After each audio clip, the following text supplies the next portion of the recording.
अस्सलाम वालेकुम, मैं हूं मुनीज़ जहांगीर और आप देख रहे हैं प्रोग्राम स्पॉटलाइट। नाज़रीन, इलेक्शन कमीशन को इलेक्शन एक्ट की शिक 95 के तहत फॉर्म 45 को आम इंतखाबात के 14 रोज़ के अंदर अपनी वेबसाइट पर जारी करने होते हैं, लेकिन 12 रोज़ की ताख़ीर के बाद जब आज फॉर्म 45 अपलोड किए गए तो तहरीके इंसाफ की तरफ से इलेक्शन कमीशन को शदीद तनकीद का सामना करना पड़ा। तहरीके इंसाफ का दावा है कि बाज़ हलकों के फॉर्म 45 में टैंपरिंग और ओवर राइटिंग करके इंतखाबी नताइज तब्दील किए गए और हारने वाले उम्मीदवारों को जितवाया गया।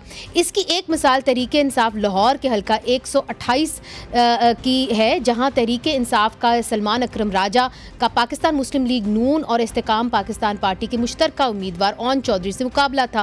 तहरीके इंसाफ ने इस हवाले से सोशल मीडिया पर एक जो है पोलिंग स्टेशन के 2 फॉर्म 45 जो हैं वो शाया किए हैं। एक वो फॉर्म 45 जो वोटिंग ख़त्म होने के बाद तहरीके इंसाफ के पोलिंग एजेंट को दे दिया गया।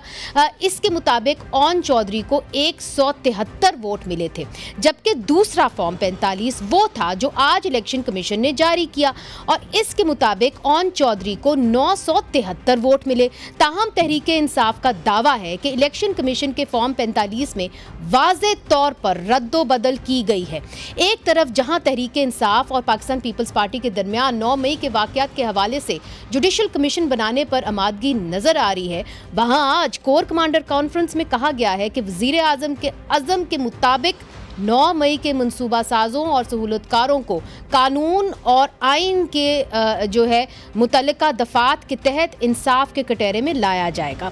कोर कमांडर कॉन्फ्रेंस में ये भी कहा गया है कि पाकिस्तान की मुसल्लह अफवाज जो है उन्होंने दिए गए मैंडेट के मुताबिक आम इंतखाबात के इनकाद के लिए अवाम को महफूज माहौल फराहम किया और इससे ज़्यादा अफवाज पाकिस्तान का इंतखाबी अमल से कोई ताल्लुक़ नहीं था और इस बात पर तशवीश का इजहार किया कि कुछ मखसूस सियासी और मीडिया के अनासिर बिलखसूस सोशल मीडिया की तरफ से मुदाखलत के गैर मुसद्दका इल्ज़ामात के साथ पाकिस्तान की मुसल्लह अफवाज को बदनाम कर रहे हैं, जो इंतहाई काबिल मुज़म्मत है।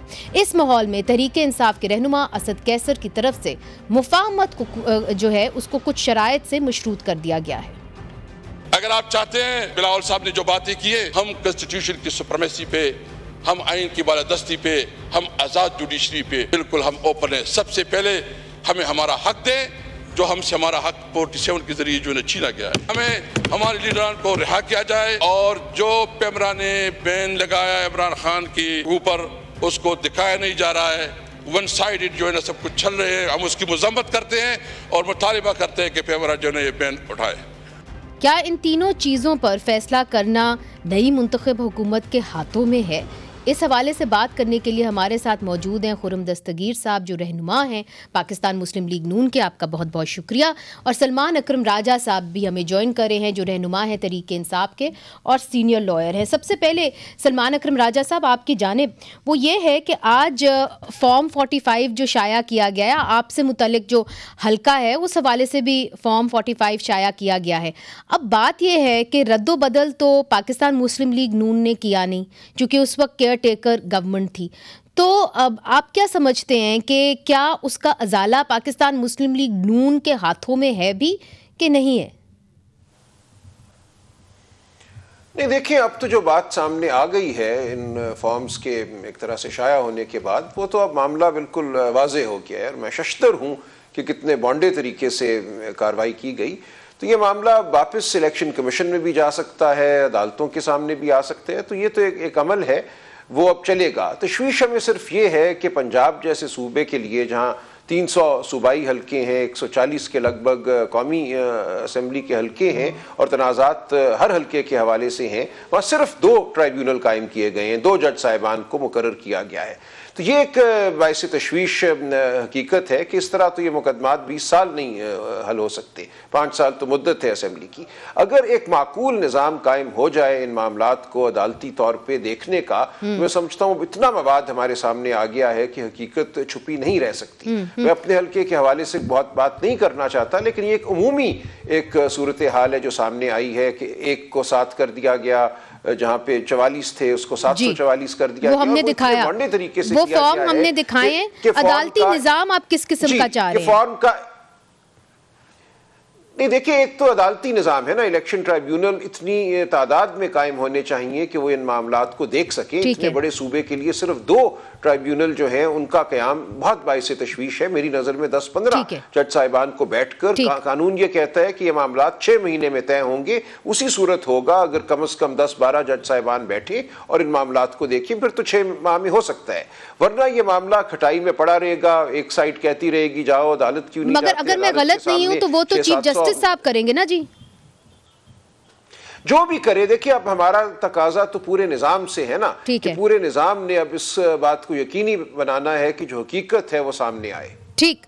खुर्रम दस्तगीर साहब वो कहते हैं कि जी हमारा मुतालबा पूरे निज़ाम से है कि कम से कम आप एक ऐसा निज़ाम बनाएं, अदालती निज़ाम बनाएं जिसके अंदर आप ज़्यादा जजेस मुख्तस करें कि ये जो ट्राइब्यूनल्स के अंदर मामले हैं ये जल्दी निपटे, ना कि 2 के 3 के 4 साल लग जाएं। आपको याद होगा कि कासिम सूरी का जो मामला था, हालांकि वो डिप्टी स्पीकर थे, कितने अरसे तक चलता रहा। वो कहते हैं ये इनके साथ पाँव के अंगूठे 60,000 जाली वोट 4 साल चला। अब यही अदालतें हैं, जब हमारे हक में फ़ैसले देती हैं तो हम शाबाश देते हैं, हमारे ख़िलाफ़ फ़ैसले देती हैं तो हम नाराज़ हो जाते हैं।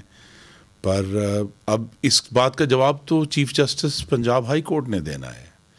मैंने तो नहीं देना।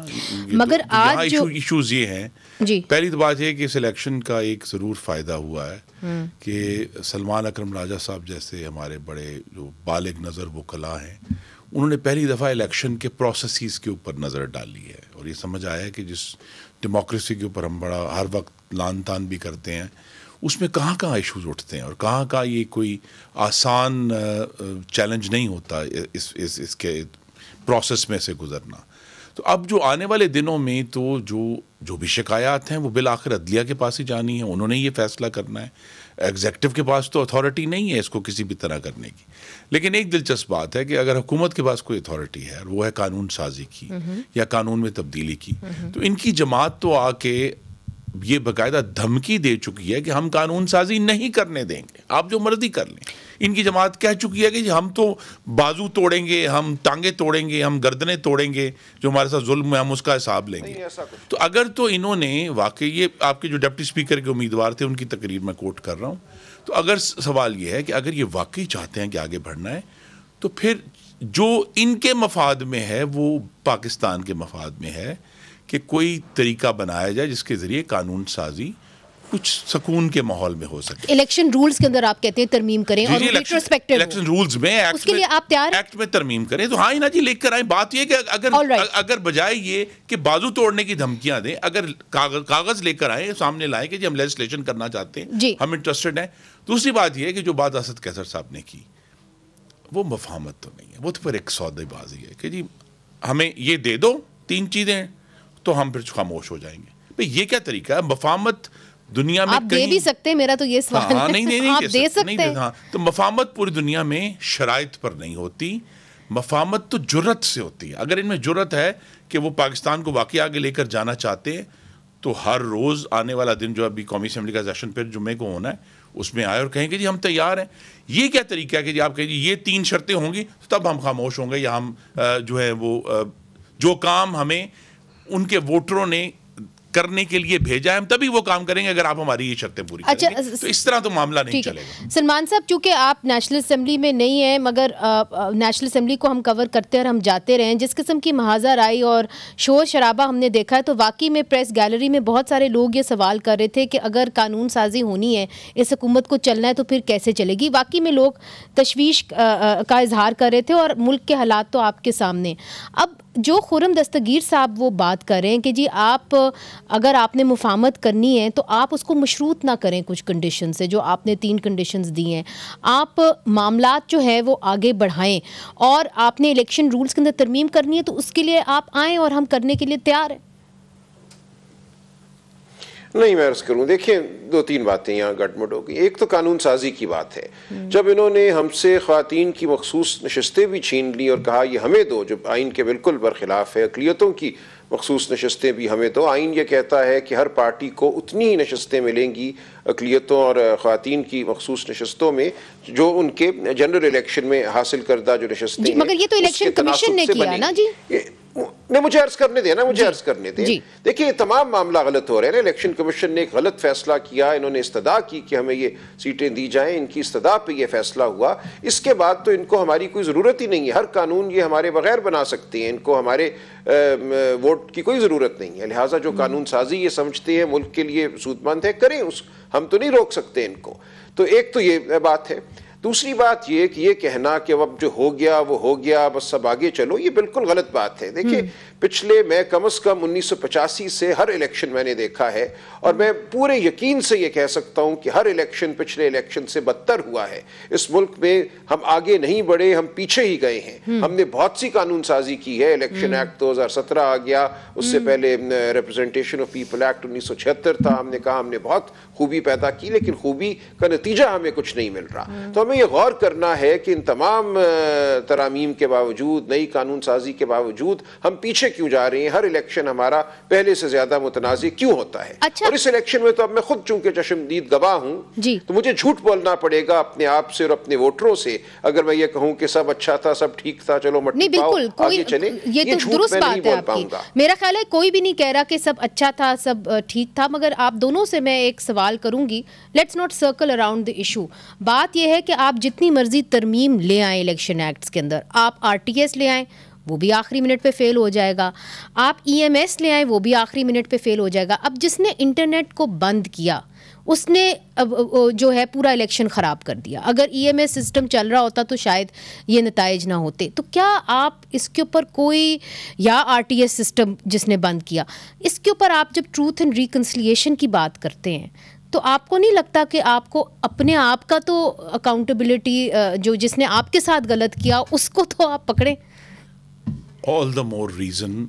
जी बिल्कुल, ये जो कह रहे हैं ना कि कमीशन बने और देखें इन तमाम मामलात को। जी, ऑल द मोर रीजन कि ये जो अब सुन्नी इत्तेहाद काउंसिल के अरकान हैं, ये बाजू तोड़ने की धमकियां देना बंद करें और रिकग्नाइज करें कि अगर हमने आगे जाना है तो फिर जिस ऐवान में अब ये आकर बैठ गए हैं और बड़ी तादाद में आकर बैठे हैं, इसकी जो बालादस्ती है पार्लियामेंट की, वो कैसे कायम होगी। असल तो ये सवाल है ना, जिसके हम आपने कहा हम इर्द गिर्द बात करते रहते हैं कि जी इलेक्शन आया, अगला आया, एक और आ गया। तो यहाँ तो इस संजीदगी की जरूरत है ना। लेकिन हम चूंकि अपने ऊपर सो कॉल्ड जो हमारे पास मजालिम हुए हैं, हम जो या 2018 में हम पर हुए थे, ठीक है, उसके बाद भी जो है PTI की हुकूमत ने हमारे ऊपर बहुत इस्तेहसाल किया, जेलों में डाला, कारोबार बंद किए, एंटी करप्शन के झूठे केस किए, अभी तक हम भुगत रहे हैं। या तो हम उस साइकिल में फंसे रहेंगे, ठीक है। इसलिए शहबाज शरीफ ने फिर एक ऑफर की, और ये ऑफर गैर संजीदा नहीं थी, ये बड़ी संजीदा ऑफर थी कि अगर आप ये मिसाके मफाहमत करें तो उसी के जरिए हमने आपस में बैठ के अपने आप को स्ट्रेंथन करना है ना। कोई और तो हमें आगे बाहर से स्ट्रेंथन नहीं करेगा। लेकिन जितनी देर हम एक दूसरे के बाजू तोड़ते रहेंगे, एक दूसरे को जूतियां दिखाते रहेंगे, तो आवाम तो ये कहेगी कि भाई ये तो गैर संजीदा लोग हैं, ये तो एक दूसरे की लड़ाई में आपस में फंसे हुए हैं। ये आपस में बात करके अगर ये सवाल बड़ा अहम है, 2024 का इलेक्शन है, इसको जरूर इसको जांचें, इसके ऊपर कमीशन बनाएं। 2029 के इलेक्शन में क्या करना है, ये सवाल खड़ा हो गया। उस रात से ये सवाल खड़ा हो गया है कि क्या 2029 का इलेक्शन हम सब वो लोग जो अवाम की नुमाइंदगी के दावेदार हैं, ये हमारे ऊपर सवाल है कि अगर 2017 का इलेक्शन एक्ट ये काम नहीं कर सका तो फिर हमें क्या करना है कि 2029 का इलेक्शन 2024 के इलेक्शन से बेहतर हो। और इस सवाल का कोई जवाब वाजे नहीं है। But let me play the devil's advocate, क्योंकि आप हमेशा कहते थे जब ये लोग हुकूमत में थे, पाकिस्तान तहरीक इंसाफ वाले, कि हुकूमत जो है वो बड़े भाई की तरह होता है, उसको पहल करनी होती है। तो आप पहल कर सकते हैं। आप कहते हैं कि जी May 9 के ऊपर आफ्टर ऑल बिलावल भुट्टो जरदारी ने कहा है ना कि आप जुडिशियल इंक्वायरी करें। आप कहते हैं जी पार्लियामेंट अटैक के ऊपर भी कर दें, तो कर दें। Who stopping you? अब तो कोई भी ये भी नहीं आपको मैं अपनी जाती राय दे सकता हूं, मैं पार्लियामेंट में नहीं हूं, लेकिन ये कि मेरी जाती राय में जरूर कमीशन बनना चाहिए। कमीशन आखिरी कौन सा बना था, आप अक्सर नाजरीन भूल गए हैं, 2015 में 2013 के इलेक्शन पर एक कमीशन बना था, याद है सबको। उस वक्त भी ये जो तहरीक इंसाफ है, इन्होंने बहुत शोर डाला था कि हमारे पास वैगने भर भर के सबूत है, हल्के खोले, ठीक है। वो सबूत आए और सुप्रीम कोर्ट ने रद्दी कर दी। तो चले अच्छा हुआ ना, दूध का दूध, पानी का पानी हो गया। नहीं, तो इसीलिए कहते हैं ना जुडिशियल मैं यही कहना कि उस अदालती जांच के बावजूद राज साहब कह रहे हैं कि जी हर इलेक्शन पहले से बदतर हुआ। 2013 का बदतर इलेक्शन नहीं था, अदालत ने ये कहा हुआ है, उस कमीशन ने ये कहा हुआ है कि 2013 का इलेक्शन 2008 के मुकाबले में बहुत बेहतर था और उसमें कोई मुनज़्ज़म धांधली नहीं हुई। तो हमारे पास एक तो कागज मौजूद है ना, ये कहता है कि जुडिशरी सिस्टमैटिक रिगिंग कहा उन्होंने। हाँ, तो अब ये बात है कि अगर हम उसकी बुनियाद पर आगे चले तो हम अब मैं यही कह रहा हूं कि हम 2024 की जरूर आप जांच करें, उस पर कमीशन बनाएं। मैं फिर सवाल दोहरा देता हूं, हम किस तरह इंश्योर करेंगे पार्लियामेंट में बैठ के, सूबाई असेंबली में बैठ के, कि 2029 का इंतखाब 2024 से बहुत बेहतर हो? ये बहुत अहम सवाल है। सलमान अकरम राजा साहब, मैं आपको पूरा मौका दूंगी, छोटा सा वक्फा में शामिल करती हूँ, फिर हाजिर होते हैं। वेलकम बैक नाजरीन। इस वक्त हमारे साथ हैं खुर्रम दस्तगीर खान साहब, रहनुमा हैं पाकिस्तान मुस्लिम लीग नून के। सलमान अकरम राजा साहब सीनियर लॉयर हैं, रहनुमा हैं तहरीक इंसाफ के। सलमान अकरम राजा साहब, ब्रेक से पहले खुर्रम दस्तगीर खान साहब ने कहा अब हमें 2029 के इलेक्शन की तरफ देखना है और अगर धांधली के ऊपर हमने बात करनी है तो फिर हमें इकट्ठे मिल के बैठना तो पड़ेगा। और आपको ये भी तो जवाब देना होगा कि जो जुडिशल कमीशन पहले आपने बनाया था उसने तो कह दिया सिस्टमैटिक रिगिंग नहीं हुई थी। नहीं, देखिए मैं अर्ज करूं, 2013 के इलेक्शन के हवाले से जब जुडिशल कमीशन एक बैठा 2015 में, तो क्या बात सामने आई? ये बात सामने आई कि 2013 के इलेक्शन में उस जमाने में फॉर्म 14 होते थे, जिसको अब हम फॉर्म 45 कहते हैं, हर पोलिंग स्टेशन का जो रिजल्ट है वो किसी ने रखे ही नहीं थे। उस ज़माने में ये रिवाज नहीं था, एक मासूमियत का दौर था आप कह लें, जब अदालत ने यह कहा या कमीशन ने यह कहा कि आप लाइए अपने पोलिंग स्टेशंस के फॉर्म 14, तो पता ये चला कि बहुत ही कम तादाद में जो उम्मीदवार थे उन्होंने अपने पोलिंग एजेंट से वो फॉर्म लिए थे, नहीं लिए थे।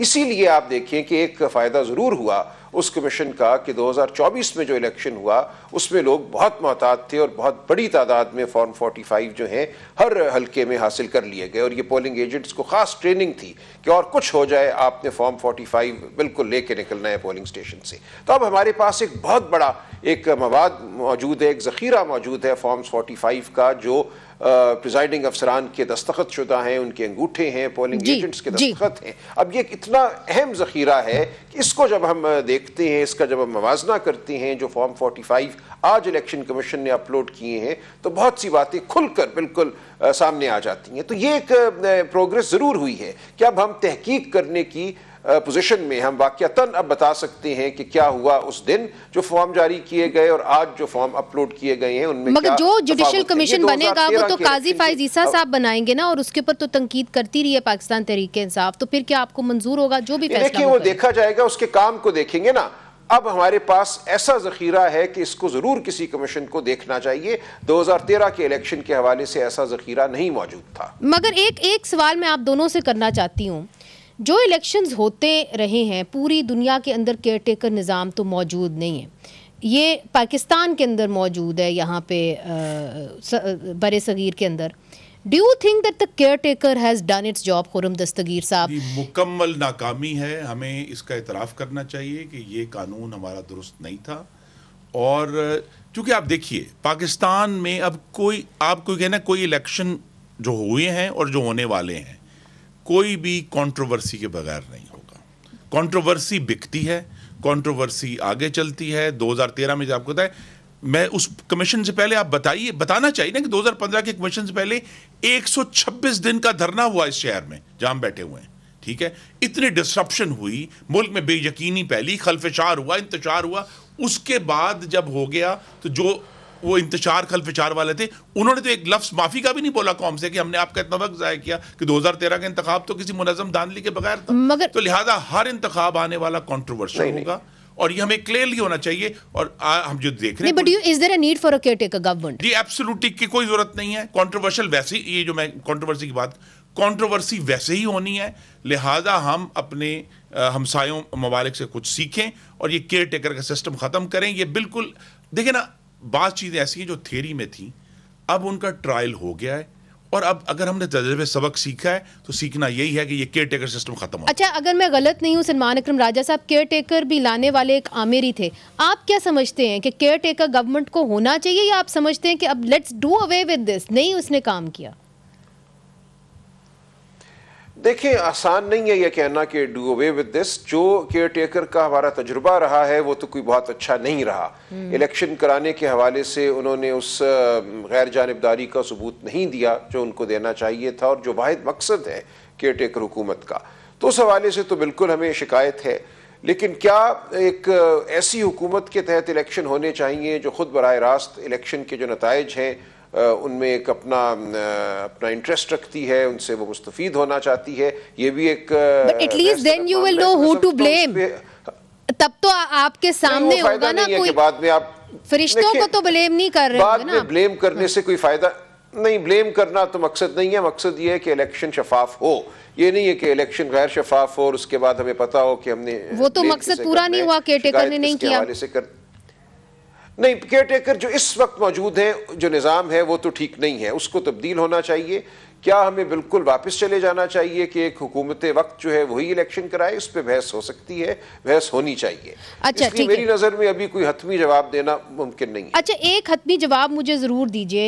आज जो कोर कमांडर्स की कॉन्फ्रेंस हुई है उसके अंदर उन्होंने ये May 9 के हवाले से कहा है, in line with the resolve of the honourable prime minister of Pakistan, the forum committed with that planners, instigators, abettors and perpetrators, desecrators of Shoda monuments and attackers of military installations on May 9 would certainly be brought to justice under the relevant provisions of the law and constitution.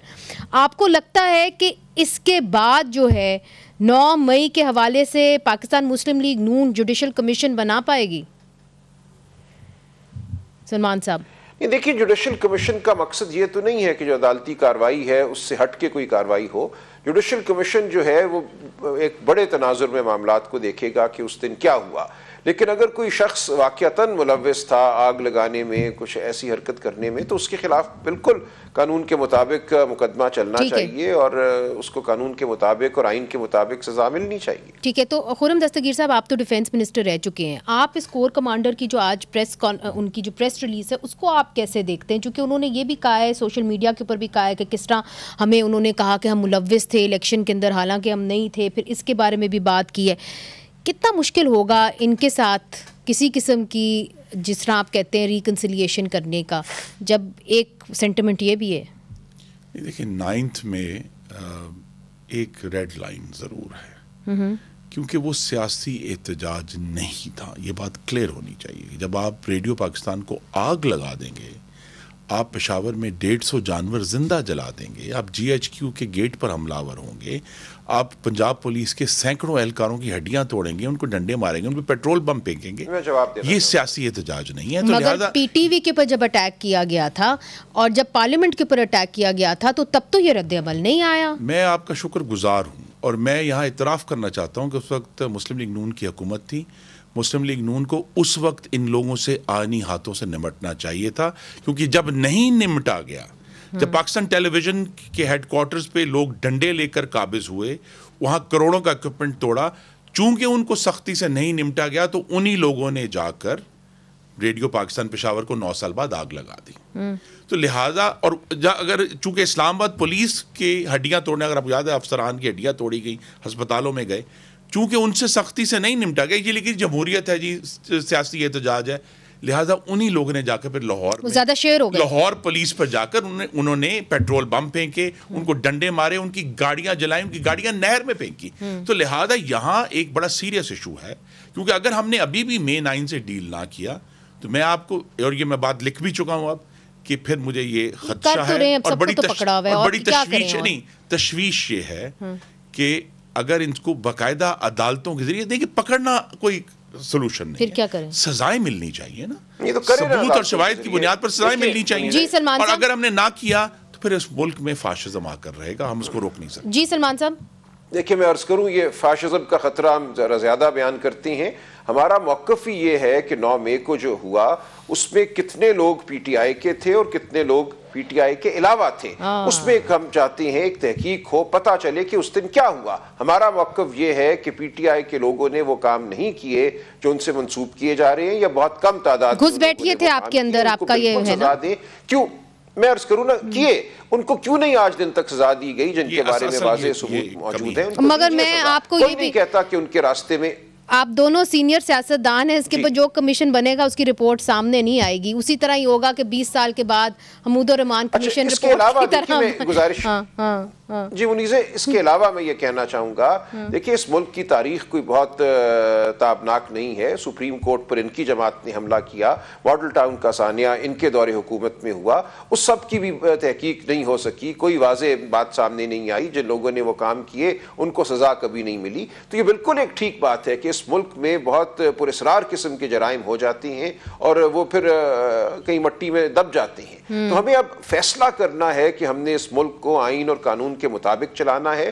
बिल्कुल मैं ये किसी सूरत भी मैं तरफदारी नहीं करूंगा किसी ऐसे शख्स की जो हुल्लड़बाजी करता है, जो इदारों पर हमला करता है, उसकी कोई तरफदारी नहीं कर रहा। लेकिन हकीकत सामने आनी चाहिए, किसने क्या किया, इन्होंने क्या किया, हमारे लोगों ने क्या किया और किसी और ने उस मौके से कैसे फायदा उठाया, ये तमाम बात सामने आनी चाहिए। हाँ, मगर उसके लिए आपको एक साफ शफाफ जो है अमल चाहिए होगा। कानूनी तौर पे राइट टू फेयर ट्रायल के तकाजे आपको पूरे करने होंगे। क्या आप वो पूरे कर रहे हैं, ये बहुत बड़ा सवाल है। और दूसरी तरफ अब जो बंदिशें लगाई जा रही हैं, जो नई हुकूमत आई है उनके सामने आप समझ लें लैंड माइन्स बिछाई गई हैं, उसके बारे में ये नई हुकूमत क्या करेगी, वक्फे के बाद इस पर बात करेंगे। वेलकम बैक नाज़रीन, इस वक्त हमारे साथ हैं सलमान अकरम राजा साहब, रहनुमा हैं तहरीक इंसाफ के, खुर्रम दस्तगीर खान साहब रहनुमा हैं मुस्लिम लीग नून के। खुर्रम दस्तगीर साहब, अब बात यह है कि नई हुकूमत आ चुकी है, एक्स के ऊपर जो ट्विटर है उसके ऊपर बंदिश कायम है। आप कहते हैं जी नया पाकिस्तान, डिजिटल पाकिस्तान, तो यहाँ पे तो बंदिशों पे बंदिशें लगी हुई हैं, बेचारे यंग लोग कहाँ जाएं। दूसरी तरफ से अपोजिशन जब उठती है, तकरीर करती है, तो महमूद खान अचकज़ई की बैन हो जाती है, फिर उमर अयूब साहब की बैन हो जाती है। तो कुछ तो जमहूरियत के तगाज़े आपको पूरे करने पड़ेंगे कि हमें भी लगे कि जी जमहूरियत आई है, सिर्फ ईवानों में नहीं फंसी रह गई। जी ज़रूर, और मैं आपके साथ इस पे एग्री हूँ कि हमें इस मामले को देखना पड़ेगा और खोलना पड़ेगा। इस तरह बंद करके हम आगे नहीं चल सकते। लेकिन जहाँ एक केस हुआ है, और दुख है कि कुछ सहाफ़ी जो हैं उनको पकड़ा भी गया है, लेकिन एक सोशल मीडिया में की वजह से सच और झूठ की लाइन ख़त्म हो गई है और बड़े बड़े हसास दीनी मामलात जिसमें पाकिस्तानियों की जानें गई हैं उसके इल्ज़ामात उठाए गए। उस सहाफ़ी ने कोई दीनी बात मैं उसको दोनों को जोड़ नहीं रहा, मैं सिर्फ ये कह रहा हूँ कि हमें यहाँ तो वो ट्विटर वो आप बैन कर देना, मुझे नहीं मालूम ब्लैंकेट बैन क्यों करते हैं कि सारे ट्विटर का ब्लैंकेट बैन क्यों है। तो इसलिए ये हमें खोलना है। अगर आपको याद हो, ये काम 2013 में आके, जब हम 2013 में हमारी हुकूमत आई थी तो YouTube बैन था, अगर आप बिल्कुल याद है, हमने उसको खोला था, जरदारी साहब आते ही हमने खोला था उसको। तो अब क्या करेंगे? हाँ, अब यही मेरी तो बड़ी पुरजोर सिफारिश है, मैं कह भी चुका हूँ कि हमें इसको खोलना चाहिए। और जो इजहार राय की आज़ादी है, अगर वो ब्लास्फेमी नहीं कर रहे, अगर वो स्लैंडर नहीं कर रहे, और मेरी बल्कि सलमान अकरम राजा साहब से ये भी गुजारिश होगी कि इनकी महारत का हमें फ़ायदा उठाना चाहिए कि हमें इस लाइबल का और स्लैंडर का नया कानून बनाना है, क्योंकि आज के डिजिटल मीडिया के दौर में इस तरह तो नहीं चल सकता। कहीं ना कहीं कानून, बने हुए कानून जो है, हाँ बने हुए कानून जो है वो उनमें आप कानून बनाना बंद ही कर दें, मेरा ख्याल है। बहुत बड़ी बड़ी खामी और खराबियां हैं उनके अंदर, होल्स हैं। लिहाजा हमें 21वीं सदी के लिए, जहाँ सोशल मीडिया 24 घंटे है, उसके लिए हमें लाइबल और स्लैंडर का नया कानून बनाना पड़ेगा। अच्छा, ये और तो उसके लिए भी कानून साजी चाहिए होगी। अच्छा मैं तो सलमान अकरम राजा साहब को कहूंगी प्लीज और कानून ना बनाएं। सलमान अकरम राजा साहब पुराने वालों को ऊपर ही अमल दरामद कर ले। हाँ जी, आपको याद होगा पीका का कानून इन्होंने, इनकी हुकूमत ने 2015 में बनाया था, औरतों के तहफ़्फ़ुज़ के लिए। उसके तहत जो कुछ हुआ, लेकिन उसके तहत जो कुछ किया, जिस तरह लोगों को पकड़ा गया, साइबर क्राइम्स को वसअत दी गई, वो हमारे सामने है। इसी तरह मैं समझता हूँ हमारी जो ताज़ीरात पाकिस्तान हैं उनमें डेफेमेशन को क्रिमिनल ऑफेंस बनाया गया है। आपने देखा ये मीशा शफी साहिबा जो हैं वो अदालतों में खार होती रही एज अ मुल्जिम फौजदारी अदालतों में, उसको भी हमें ठीक करने की ज़रूरत है। तमाम दुनिया में डेफेमेशन लाइबेल जो है वो एक दीवानी मुकदमा तस्वुर होता है, फौजदारी नहीं होता। हमने अभी 1860 का कानून जो है वो रखा हुआ है। तो ऐसे बहुत से कवानीन हैं जिनको देखने की ज़रूरत है और उनको 21वीं सदी के जो तकाजे हैं आज़ादी इजहार के, उनसे हम आहंग करने की ज़रूरत है। मगर सलमान अकरम राजा साहब देखिए, वो कह रहे हैं आपको पेशकश करें कि आए, हम आपसे सीखना चाहते हैं। अब बात यह है कि अली अमीन गंडापुर साहब वाज़े तौर पे ऐसा लग रहा था कि वो नहीं आए, जाहिर है जो प्राइम मिनिस्टर साहब का ओथ था उस पे नहीं आए। He was conspicuous by his absence, और उन्होंने कहा कि जी मैं आऊँगा भी नहीं, चूँकि मुझे नहीं पता कि ये अवाम का वज़ीर आज़म है या रिटर्निंग ऑफिसर्स का वज़ीर आज़म है। अब जो कुछ भी था इन्होंने भी कहा कि धांधली हुई है, मगर 2018 में आके बैठ गए थे नेशनल असेंबली में। कहीं ना कहीं तो आपको पहल करनी होगी, चूँकि आप जैसे मर्जी रिंग अराउंड करें इस इशू पे, मेन इशू तो सिविल मिलिट्री रिलेशंस है ना, आपको उसके ऊपर कोई तो बात करनी होगी। कैसे करेंगे आप लोग? अकेले अकेले तो नहीं लड़ सकते इस महाज पर। नहीं देखिए, मट्टी डालने से भी तो नहीं ना हम लड़ सकते। हम कहीं एक सानिया हो गया, चलो अब इसको हम भूल जाती हैं और हम आगे बढ़ जाती हैं। हमारा तो एक ही इस वक्त बड़ा तकाजा है, या दो आप कह लें, कि एक 9 मई के हवाले से शफाफ तहकीकात हों और 8 और 9 फरवरी के हवाले से शफाफ तहकीकात हों। तो एक कमीशन बना देंगे। क्यों ऐसा कमीशन जिसका मकसद हकीकत को ढूंढना है, उसमें क्या बड़ी बात है? हमने बड़ा शोर डाला। देखे ना, वही है कि अगर आपने माजी में जाना है और ब्लेम करना है तो 2018 के बाद भी वादा किया गया था कि हम कमीशन बनाएंगे, और फिर उस वक्त के वज़ीर दिफा के सरबराही में कमीशन बनाया भी गया, जिसकी एक मीटिंग भी नहीं हुई। मगर खुर्रम दस्तगीर साहब, डेडलॉक से तो आगे बढ़ना है ना।